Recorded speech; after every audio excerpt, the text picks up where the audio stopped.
belajar biologi yang materinya adalah bagian-bagian sel. Sel adalah satuan unit terkecil dari suatu makhluk hidup.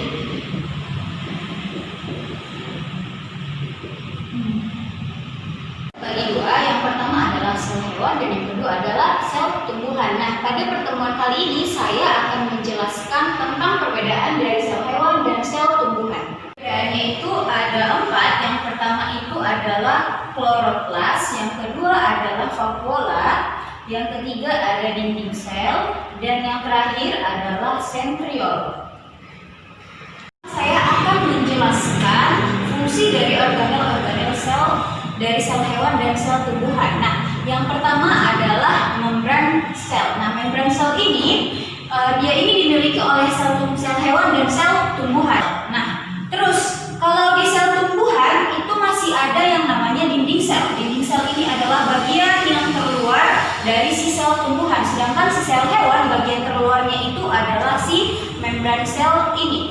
Nah, itu perbedaannya dengan si tumbuhan.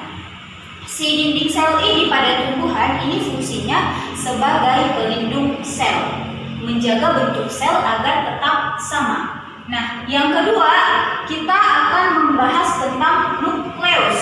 Nukleus ini merupakan inti sel. Nah, inti selnya ini inti sel pada tumbuhan ini. Fungsi dari nukleus ini adalah sebagai pengatur dari seluruh sel-sel ini. Ya. Terus selanjutnya adalah si sitoplasma. Nah, sitoplasma ini merupakan cairan yang ada di dalam sel ini yang fungsinya adalah sebagai tempat terjadinya reaksi kimia. Ya, selanjutnya adalah badan Golgi. Badan Golgi ini fungsinya adalah sebagai tempat organ sekresi. Selanjutnya adalah retikulum endoplasma. Retikulum endoplasma itu terbagi dua. Yang pertama retikulum endoplasma halus dan yang kedua retikulum endoplasma kasar. Retikulum endoplasma kasar ini fungsinya adalah sebagai tempat penyimpanan sintetis protein. Sedangkan yang retikulum endoplasma halus ini fungsinya adalah sebagai sintetis lipid. Dari ribosom fungsinya sebagai sintetis protein. Nah, terus selanjutnya dari ribosom kita ke mitokondria. Mitokondria ini fungsinya adalah sebagai tempat respirasi sel atau tempat pembentukan energi atau ATP. Selanjutnya adalah yang lisosom. Lisosom ini fungsinya adalah sebagai tempat pencernaan intraseluler. Nah, kenapa ada perbedaan antara sel hewan dan sel tumbuhan yaitu kloroplas, vakuola, dinding sel, dan sentriol? Saya akan menjelaskan itu pada tabel perbedaan di sebelah ini. Nah, perbedaannya yang pertama itu adalah dinding sel. Seperti yang saya sebutkan tadi, dinding sel itu pada sel tumbuhan. Nah, di sel hewan tidak ada dinding sel, hanya langsung membran sel. Sedangkan kalau di sel tumbuhan ada yang namanya dinding sel, fungsinya adalah sebagai pelindung sel agar bentuk selnya itu tetap.